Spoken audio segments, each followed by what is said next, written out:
ng Ama at ng Anak at ng Espiritu Santo. Amen. Sumainyo ang Panginoon. At sumainyo rin. Mga kapatid, kaya't sa pasimula ng banal na pagdiriwang, atin muna pong aminin at pagsisihan ating nagawang kasalanan. Tayo pong lahat, Inaamin ko sa makapangyarihang Diyos at sa inyo mga kapatid, na lubha akong nagkasala sa isip, sa salita at sa gawa, at sa aking pagkukulang. Kaya isinasamo ko sa mahal na Birheng Maria, sa lahat ng mga anghel at mga banal, at sa inyo mga kapatid na ako'y ipanalangin sa Panginoong ating Diyos. Kawan tayo na makapangyarihang Diyos, patawarin tayo sa ating mga kasalanan at patnubayan tayo sa buhay na walang hanggan. Amen. Panginoon, kawaan mo kami. Panginoon, kaawaan mo kami. Kristo, kawaan mo kami. Kristo, kaawaan mo kami. Panginoon, kawaan mo kami. Panginoon, kaawaan mo kami. Manalangin tayo. Ama naming makapangyarihan, tanang pinakamabuti iyong tinataglay. Gawin mong sa aming kaloob ay manuot ang pag-ibig sa iyong alang dakila at bantog, upang sa pagunlad ng aming pagsunod sa pananampalatayang iyong ipinagkaloob, mapagyaman mo ang kabutihang iyong inihandog at ang iyong pinagyaman ay mapanatili mong lubos sa iyong pagsubaybay sa amin at pagkupkop sa pamagitan ni Jesucristo, kasama ng Espiritu Santo magpas sa walang hanggan. Amen.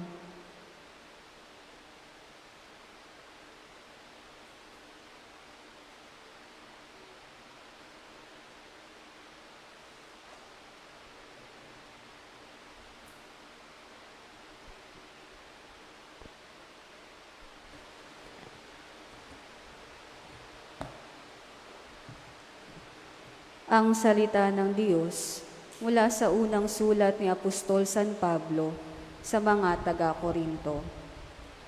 Mga kapatid, nasasaliksik ng Espiritu ang lahat ng bagay, maging ang pinakamalalim na panukala ng Diyos. Walang nakaalam sa iniisip ng isang tao maliban sa kanyang sariling espiritu. Gayon din naman, walang nakaalam sa iniisip ng Diyos maliban sa Espiritu ng Diyos. Hindi ang Espiritu ng sanlibutan, kundi ang Espiritu ng Diyos ang tinanggap natin upang ating maunawaan ang mga kalooban niya sa atin. Sa mga nagtataglay ng Espiritu, ang ipinaliliwanag namin mga katotohanan ng espiritual, mga pananalitang turo ng Espiritu at hindi ayon sa karunungan ng tao ang ginagamit namin. Sapagkat ang taong di nagtataglay ng Espiritu ay ayaw tumanggap ng mga kaloob mula sa Espiritu ng Diyos. Para sa kanila, kahangalan ang mga iyon at di nila nauunawaan.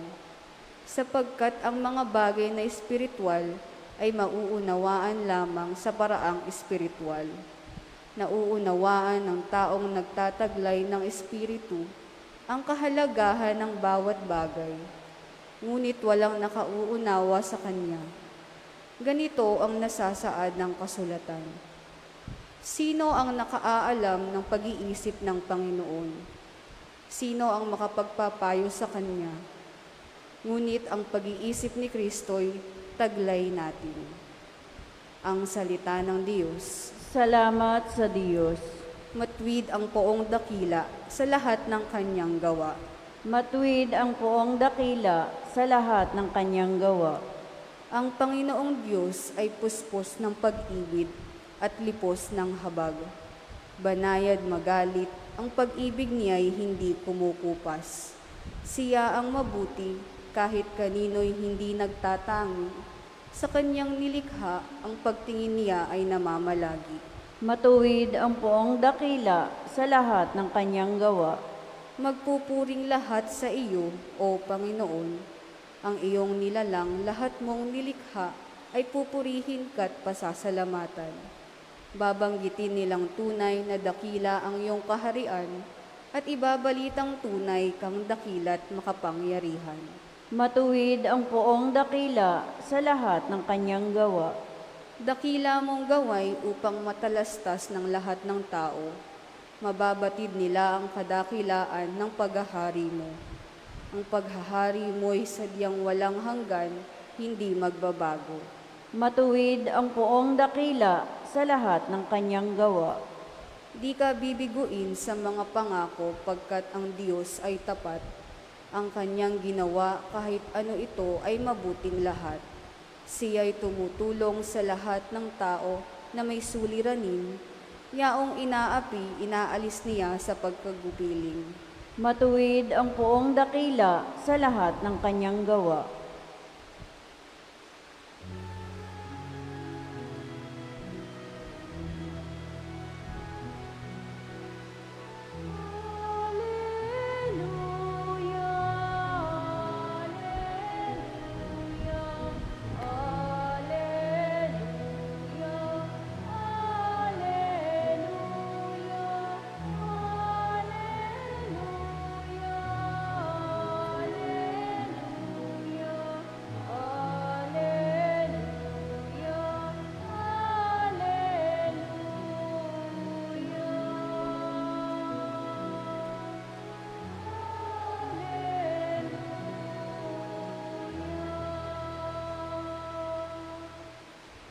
Sumainyo ang Panginoon. At sumainyo rin. Ang mabuting balita ng Panginoon ayon kay San Lucas. Papuri sa iyo, Panginoon. Nung panong iyon, nagpunta si Jesus sa Capernaum, Galilea. Nagturo siya sa mga tao ng araw ng pamamahinga. At nagtaka sila sa kanyang pagtuturo, sapagkat may kapangyarihan kung siya'y magsalita. Naroon sa sinagoga ang isang lalaking inaalihan ng demonyo o isang masamang espiritu. Sumigaw siya ng malakas, "Ano ang pakialam mo sa amin, Jesus na taga Nazaret? Naparito ka ba upang puksain kami? Alam ko kung sino ka. Ikaw ang banal ng Diyos." Subalit pinagwikaan siya ni Jesus, "Tumahimik ka. Lumayas ka sa taong iyan." At sa harapan ng lahat, ang tao inilugmok ng demonyo at iniwan ang hindi man lamang sinaktan. Nang gilalas silang lahat at nagsabi sa isa't isa, "Anong uri ng pangusap ito? Makapangyarihan at mabisa." Pinalalayas niya ang masasamang espiritu at sumusunod naman sila. At kumalat ang balita tungkol kay Jesus sa buong lupaing iyon. Ang mabuting balita ng Panginoon. Pinupuri ka namin, Panginoong Hesukristo. Magandang umaga po sa inyong lahat. Magandang umaga din po, Padre. Dahil po tayo naghahanda para po sa kapistahan ng kapanganakan ng ating mahal na Birhen, ang mahal na Birhen sa kanyang pagsilang ay isang tanda na talagang ang Diyos ay hindi nagpapabaya. Bakit po? Sapagkat merong tatlong bagay na hindi po lilikhain ng Diyos. Naisip niyo na po ba kung ano yung tatlong bagay na hindi lilikhain?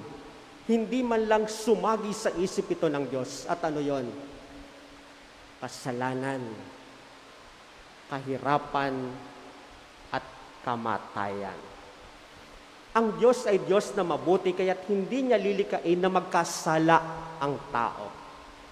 Ang Diyos ay mabuti, kaya't hindi niya pahihirapan ang kanyang nilikha. At ang Diyos ay mabuti, kaya hindi niya pababayaang mamatay ang sangkalupaan. Bakit? Sapagkat ang mahal na Birhen ng tanda na hindi siya nagkasala, na hindi siya naghirap at hindi namatay ang mahal na Birhen. Kaya sa Ebanghelyo, totoo na mayroong tukso, na mayroong masamang espiritu, na mayroong demonyo. Sapagkat kinilala ng demonyo ang Panginoong Jesucristo. Anong sabi ng masamang espiritu? "Kilala kita. Ikaw ang banal na anak ng Diyos." Bakit? Sapagkat itong masamang espiritong itong si Satanas, Dati naman siyang anghel. Kaya lang, nagmalaki siya sa Diyos. Gusto niya kasing pumantay sa pagiging Diyos. Kaya iyon yung ikibinagsak niya. Bakit? Sabi po kasi ni San Agustin, dahil sa pagmamalaki ng anghel na ito, kaya siya naging masamang espiritu. Pero dahil naman sa kababaang loob ng tao, kaya ito nagiging anghel. It was pride that changed angels into devils. But it is humility that makes man as angels. Kaya ang pagsilang ng mahal na Birhen ay paalala sa ating lahat na kayang iligtas tayong lahat ng Diyos. Pwede tayong saktan, pahirapan ng masamang espiritu, pero hindi niya tayo pwedeng patayin. Bakit? Sapagkat hindi naman tayo nilikha na masamang espiritu, kundi tayo nilikha ng Diyos, kaya ang Diyos rin ang babawi sa atin. Kaya't ang tanong ngayon ay, sino ang iyong kinakampihan? Sino ang madalas mong kasama? Ang Diyos o ang demonyo? Kung ikaw ay hindi sumusuko sa bawat pagsubok, alam mong kasama mo ang Diyos. Pero kung ikaw naman ay kaagad ay bumibigay at natutuksot nagkakasala, sinasamahan mo palagi ang demonyo. Kaya matuto tayong pumili araw-araw. At ang piliin sana natin ay ang Panginoong Hesukristo. Amen.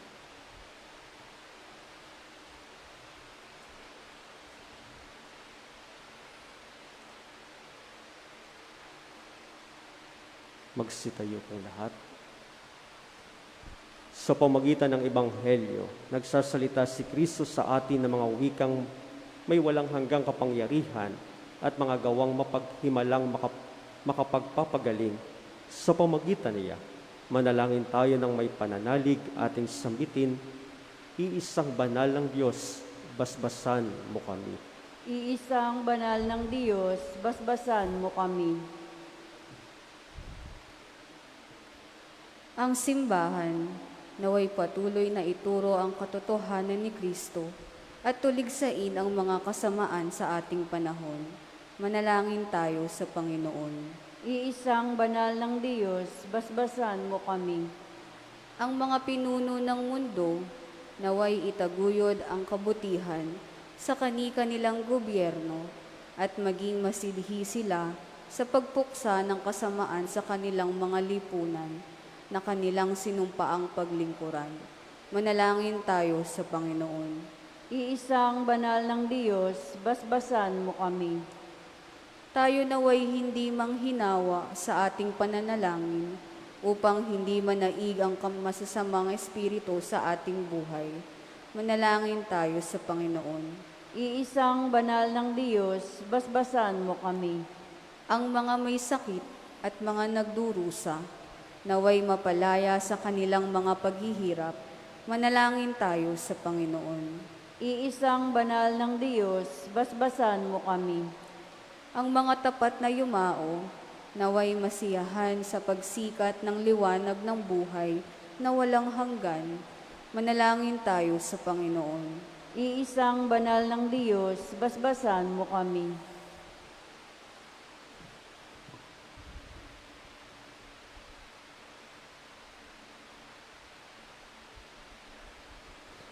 Amang nasa sa langit, nagbubunyi kami sa nag-uumapaw mong pag-ibig sa amin. Itatag mo nawa ang iyong kapangyarihan sa amin at maging lagi ka naming kasama sa landas ng aming buhay. Hiniling namin ito sa ngalan ni Kristong aming Panginoon. Amen. Magsiupo po ang lahat, pag-aalay.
Magsitayo po ang lahat.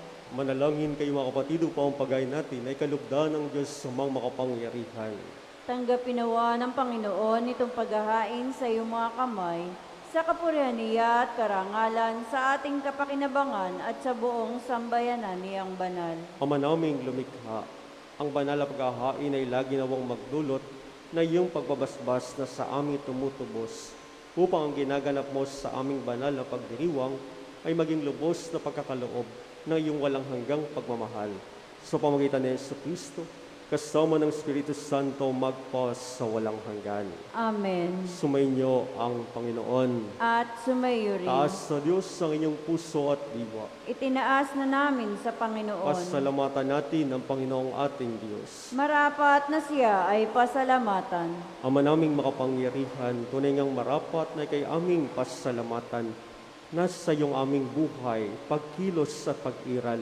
Sa pamumuhay namin araw-araw, tinatamasa namin ang iyong pagmamahal. Sa pag-ibig mong ipinunla sa sangkatauhan, ang Espiritu Santo ay unang aning bigay ng anak mong naglagak sa amin, ng katiyakang nakalaang mabuhay kami sa piling mo kailanman. Kaya kaysa na mga anghela nagsisiawit ng papuri sa iyo, nang walang humpay sa kalangitan, kami nagbubunyi sa iyong kadakilaan.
Ama naming banal, ikaw ang bukal ng tanang kabanalan.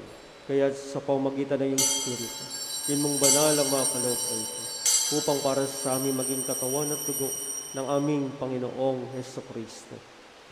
Bago niya pinagtiis ang pusang loob na maging handog, ginawa kanyang tinapay. Pinasalamatan kaniya. Pinaghati-hati na yon, iniabot sa kanyang mga lagad at sinabi, tanggapin ninyong lahat ito at kanin. Ito ang aking katawan na ihahandog para sa inyo.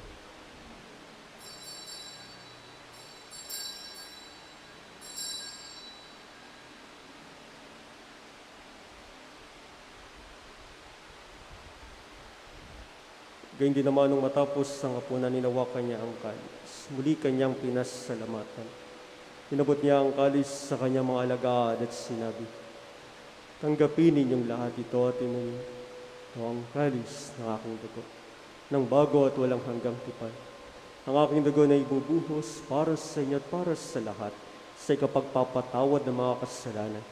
Gawin niyo ito sa pag-alaala sa akin.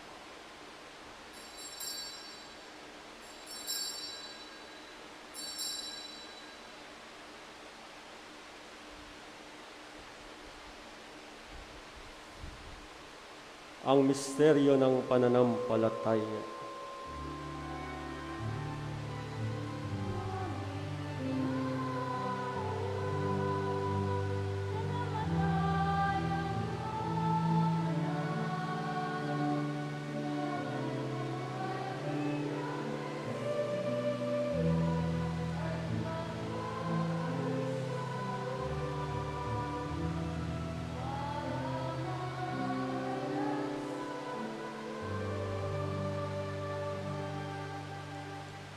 Ama, ginagawa namin ngayon ang pag-alaala sa pagkamatay at muling pagkabuhay na iyong anak. Kaya't iniaalay namin sa iyong tinapay na nagbibigay buhay at ang kalis na nagkakaloob ng kaligtasan. Kami nagpapasalamat dahil kami iyong minarapat na tumayo sa harap mo para maglingkod sa iyo. Isinasamo namin kaming magsasalo-salo sa katawan at dugo ni Kristo ay mabuklod sa pagkakaisa sa pamagitan ng Espiritu Santo. Ama, lingapin mo yung simbahang laganap sa buong daigdig. Puspusin mo kami sa pag-ibig. Kay San Francisco naming Santo Papa at kay Dennis naming Obispo at ng Tanang Kaparian. Alalahanin mo rin ang mga kapatid naming nahimlay ng may pag-asang sila'y muling mabubuhay. Gayon din ang lahat ng mga pumanaw. Kawan mo sila at patuloyin sa iyong kaliwanagan. Kawan mo at pagindapating kaming lahat na makasalo sa iyong buhay na walang wakas. Kaysa ng mahal na Birheng Maria na ina ng Diyos, ang kanyang kabiyak ng puso, si San Jose. Kaysa ng mga apostol at ng lahat ng mga banal, kasama si San Juan Bautista, na namuhay dito sa daigdig ng kalugod-lugod sa iyo, may pagdiwang nawa namin ang pagpupuri sa ikararangal mo, sa pamagitan ng iyong anak, na aming Panginoong Heso Kristo. Sa pamagitan ni Kristo, kasama niya at sa Kanya, ang lahat ng parangal at papuri ay sa iyo, Diyos samang makapangyarihan, kasama ng Espiritu Santo magpas sa walang hanggan.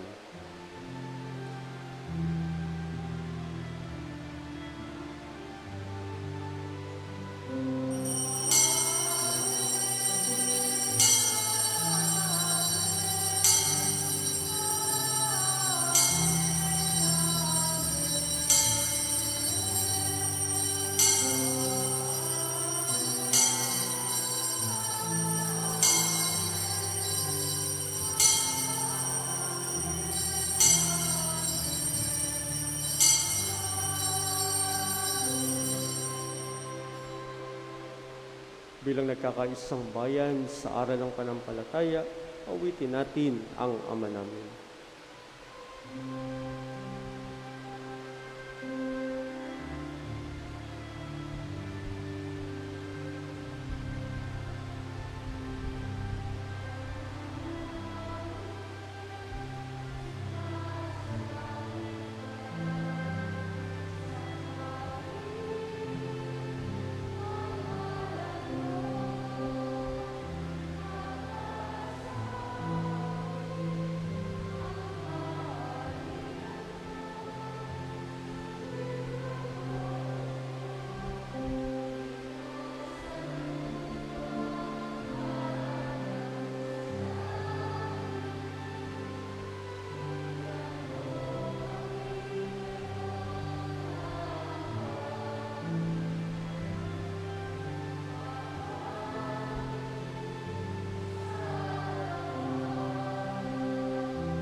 Hiniling namin kami, Diyos, sa lahat ng masama. Pagkalooban ng kapayapaan, araw-araw iligtas sa kasalanan at ilos sa lahat ng kapahamakan. Samantalang aming pinananabikan ang dakilang araw ng pagpapahayag ng tagapagligtas namin si Jesu Kristo.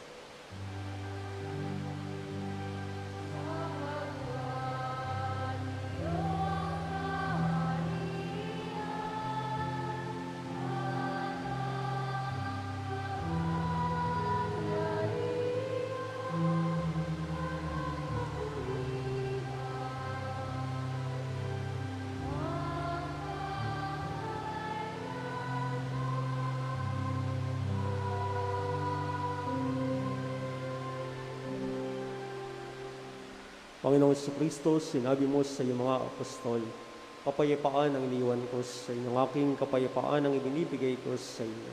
Tungayin mo ang aming pananampalataya at huwag ang aming mga pagkakasala. Pagkalooban mo kami ng kapayapaan at pagkakaisa, ayon sa iyong kalooban, kasama ng Espiritu Santo magpa sa walang hanggan.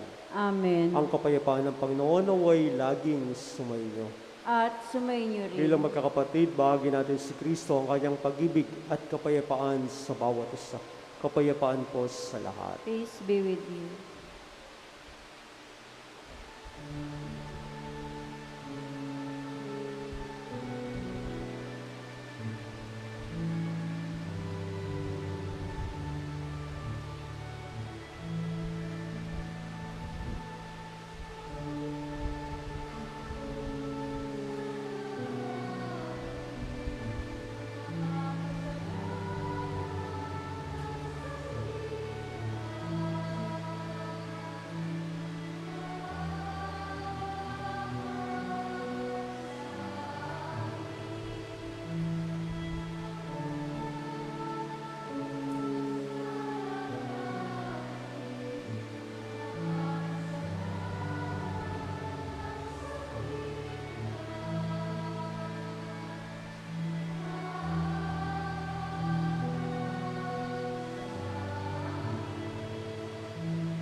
Mga kapatid, narito si Kristo ang bukal ng ating buhay at pag-asa.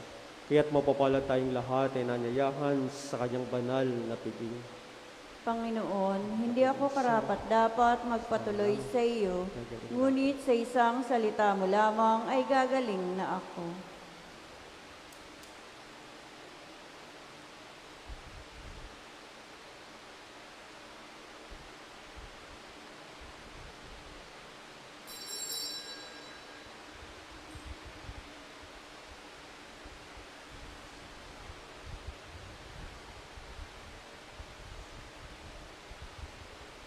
Espiritual na pagtanggap ng komunyon. Panginoong Hesus, ako ay naniniwala na ikaw ay nasa kabanal-banalang sakramento. Iniibig kita ng higit sa lahat at minimithi kong tanggapin ka sa aking kaluluwa. Sapagkat sa mga sandaling ito'y hindi kita matatanggap sa sakramento. Tumuloy ka sa Espiritu sa aking puso. Niyayakap kita na para bagang naririto ka na at iniaalay ko ng buong buo ang aking sarili sa iyo. Huwag mo pong hayaang mawalay ako sa iyo. Amen.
Magsitayo po ang lahat.